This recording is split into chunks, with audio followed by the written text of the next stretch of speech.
Hello, everyone. My name is Ethan Werner. I'm running for Speaker of the House. Tonight, I want to tell you a story. I want to bring you back to 1962. It's a warm Sunday evening at Wake Forest as you and the rest of your peers walk down to Waite Chapel. This isn't for Sunday services, though. It's to hear the student government deliver its weekly report for the community. As you sit down in the Waite Chapel, you realize how integrated student government is with the campus community. For you and your fellow students, student government meetings are almost a sacred activity, a time for critical engagement, campus discussion, and community service. Fast forward to 2021. Ask yourself, when was the last time you attended a Senate meeting as engaging and as worthwhile as what I just described? It seems unfathomable in our current configuration for the community to actually attend Senate meetings or engage with their student government on a regular basis. Indeed, for 99% of students on this campus, you probably never attended or tuned in to watch a Senate meeting because, simply put, student government is lacking the very thing it seeks to achieve: proper student-driven governance. The examples I just provided you are based on actual activities that took place during the 1962-1963 student government. Through painstaking analysis of our records in ZSR special collections and archives, I discovered that as time went on, as our campus expanded and saw large increases in total enrollment, student government had trouble keeping up. You will find, as I did, for example, in the minutes from 1984, concern over dwindling student involvement in our Senate meetings. You might also find that student government had trouble adapting to these changes and over time succumbed to evolutionary pressures, proving itself incapable of changing with the times. Today, student government suffers from a very similar condition. On average, our Senate meetings only bring in 1 to 5 observers at most. While student government is good at promoting events on campus, we've lost touch with our original mandate to represent the student body. In effect, we have come to accept that engaging with all students on campus is too time-consuming and too exhausting an effort. With proper reform, though, with continued dedication and commitment to our ideals of representative government, we can truly regain a culture of student-driven governance at Wake Forest. That is why I am running to put the student back in student government. It is time for a candidate willing to break the status quo.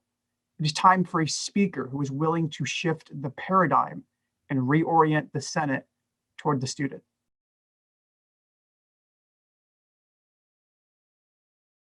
So one of the key issues currently afflicting student government is one of redundancy and irrelevancy, especially as it pertains to Senate affairs.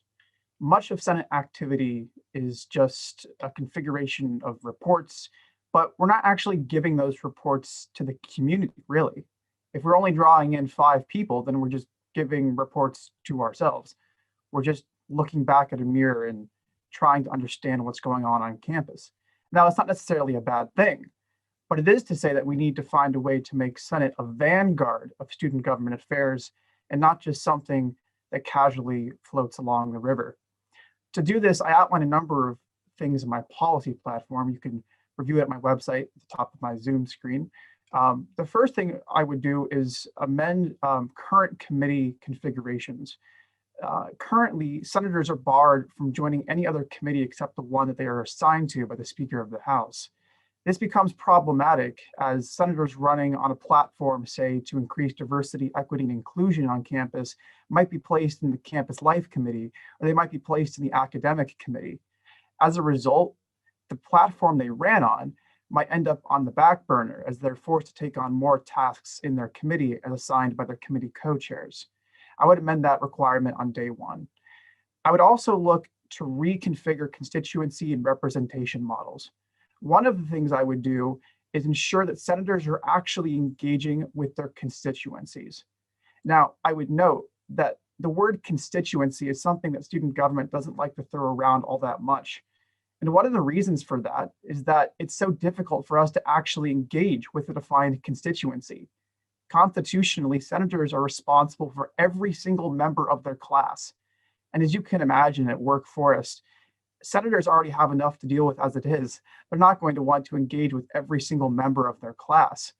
As Speaker, I would increase the incentives for senators to want to engage with their constituents by reconfiguring the ways we address students on campus. One of the ways I would do this is I would ensure that senators are directly responsible for subsections of their class and not every member of their class.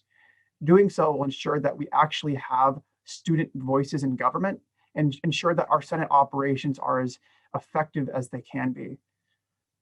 The final thing that I would do as Speaker is ensure that there is more co-sponsorship legislation introduced in Senate. I am very proud of the fact that I introduced the most co-sponsorship legislation in Senate in the 2021 session. One of the reasons for this is that I firmly believe that co-sponsorship legislation, which is essentially a process where student government co-sponsors events on campus, allows other student groups and other student organizations to become involved in the legislative affairs of student government. If we want to reclaim a culture of student-driven governance on campus, it starts at the Senate level. So all of these things revolve around my ideals to put the student back in student government. I will be quite frank and say that the current configuration of cabinet makes it one of the most obsolete bodies in all of student government.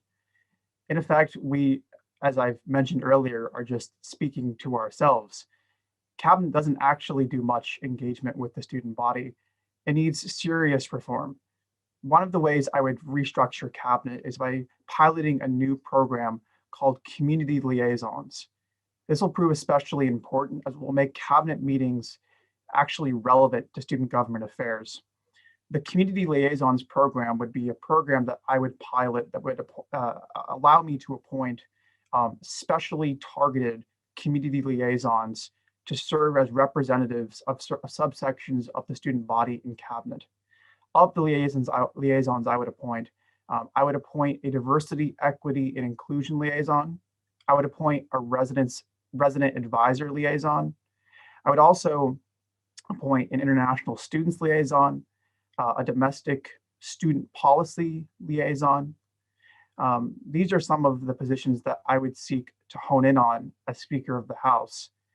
I would also seek to appoint a student athletics liaison as well. These groups in particular have long been disenfranchised from student government legislative activity. Their voices have often been unheard in our decision making. And I think it is especially critical that the Speaker of the House be able to truly claim that they can speak for the House. I would ensure that we have all voices in cabinet so I can come to those decisions. So those are some of the ways I'd restructure cabinet. My foremost priority as Speaker will be shifting the paradigm. It is imperative that we address the roots of organizational ineptitude and decay. Without proper analysis of the issues afflicting student government, regardless of what policies we introduce, we would fail to adequately address our condition. I would seek a radical paradigm shift on campus. I would ensure that all students on campus are as involved in student government affairs as can possibly be attained. Doing so is not only in alignment with the motto and mission of the university, but it is also in alignment with my own values and the mission of student government to represent all students on campus. Reclaiming our original mandate is especially critical. We saw, for example, in the spring, misinformation rampant across campus. We need a student government that is as central in our communities as it possibly can be. We need a student government where students can come and present their concerns and ideas. It shouldn't just be this abstract body that floats out in the ether. No, it should be a vanguard for student progress and affairs on campus. I would work to shift that paradigm. The second critical issue afflicting all students on campus are issues related to health and wellness.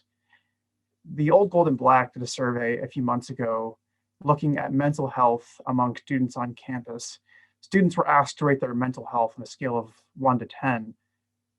The survey found that 52% of students on this campus would rate their mental health below a 5. That's abysmal. And we need to address the mental health crisis that continues to afflict our communities. I am very proud of my record to advocate for expanded telehealth programs, not only on the Wake Forest community, but also across the state and the nation. I would seek to do two things to combat the mental health crisis. First, I would seek to advocate for better funding and resource allocation for the University Counseling Center and relevant campus partners. Second, I would seek to expand telehealth services and continue advocating, as I have already done, for the easing of interstate licensure requirements, which have hitherto prohibited telehealth services from crossing state lines. The third thing I would do is the editor-in-chief of the Old Gold and Black has touched on in some of her articles, is to incorporate a paradigm shift toward mindfulness in our everyday affairs. Now, obviously, that's quite hard when we have millions of things to do each day, whether it be tests and exams, but finding ways that we can be grateful every day and be mindful is especially imperative. I'm not saying I can solve all these issues overnight, but I will work tirelessly to address them. In the same vein as health and wellness, I will also seek to engage with local communities. Student government has often fallen short in its engagement with local communities outside the Wake bubble.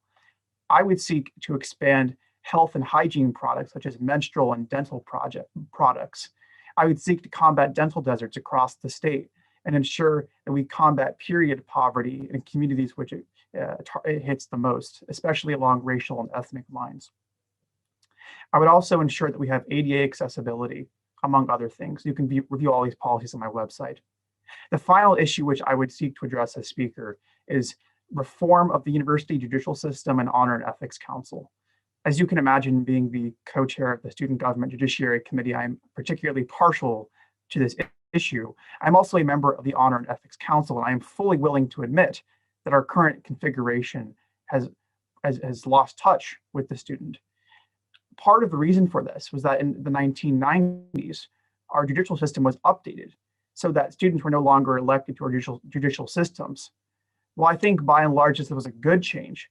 In the process, we lost an ethic of student-driven governance in our judicial processes. We also have seen since 2015 an exponential increase in honor code violations on campus. I would seek to commission a study to address the roots of these issues and also advocate for better training for HEC and BIA members and lobby for compensation therein. In short, the issues afflicting our communities today can be defined as one of conscience. We need a speaker who has an understanding of the issues afflicting not only student government, but our communities. We need a speaker who is willing to combat the paradigms which have hitherto inhibited organizational progress. That is what I would do as speaker, and that is the commitment I bring to the Wake Forest community.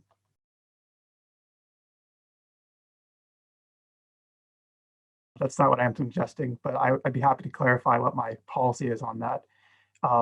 So let me give you some context on why I believe the Senate needs to have a more active role in voting on the appropriations process. The first reason I would bring this up is one of just practicality. Our current budget, the one that was proposed for the next fiscal year, was never actually shown to the Senate. In fact, I don't think any of us have even been questioned about the contents about or the certain budget proposals or allocations that might go into that. This is especially important. I'm not sure if the community knows this, but executive members actually receive a stipend for their work in student government. Being as transparent with our budget processes is especially important.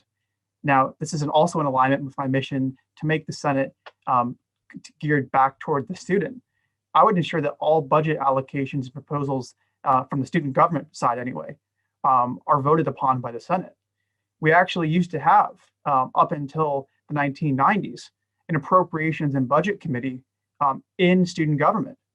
Now, a lot of their operations had to deal with clubs that were not qualified to seek SBAC funding.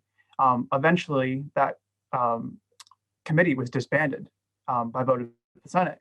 But as a consequence of that, we lost touch with a very fundamental democratic value, which is voting on appropriations on the student government side.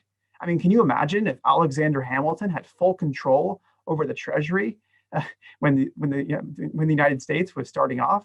I mean, I don't know if we would have the Hamilton musical today if that was the case. So we need a student government and a Senate that can take a more active role in the budget process. We also need to make those budget proposals and budget allocations as transparent as they can be. Student government is one of the largest groups on campus, one of the most important, if not the most important, at least in theory. We need to ensure that the budget allocations we do promote, not only in committee or give out in committee, but also to events we have on campus are as transparent as they can be. That is a critical matter, not only because we need to do that as it pertains to our values and mission as student government, but also because it's a fundamental pillar of any representative government. So that is what I mean by an overhaul of the appropriations process.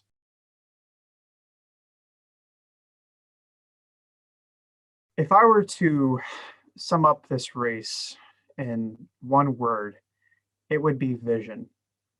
I implore you, for those watching online tonight or after the fact, to go to each of our respective websites and compare for yourselves our platforms. On my website, you will find a 21-page roadmap for the future of student government. You will find a detailed explanation of the personal philosophies and the beliefs that are grounded in my decision-making and in all of my policies. If we are to move student government forward in the realm of transparency, it's all on my website. My vision for student government will be as is detailed in my policy platform. That is my promise to this community. I will also say that my opponent's policy platform is essentially reduced to 2 bullet points per policy. In respect to Braden, you cannot possibly expect to lead a student government when you cannot be as thorough and as clear about your platform and vision for student government as possible. Additionally, this race is contested along normative lines. I do not believe that student government has lived up to its mandate. If you were to take away anything from my platform, it is that I am a firm believer in student governance and grassroots advocacy. I believe that student government has fallen short of its mandate to represent all students on campus, in part because it has lost track of these values. I will work diligently as Speaker to combat the normalization of gross engagement deficits across campus and work to restore faith in our institution of governance. Now more than ever, I believe that it is time to put the student back in student government. I hope that I can count on your support on April 13th. Thank you very much.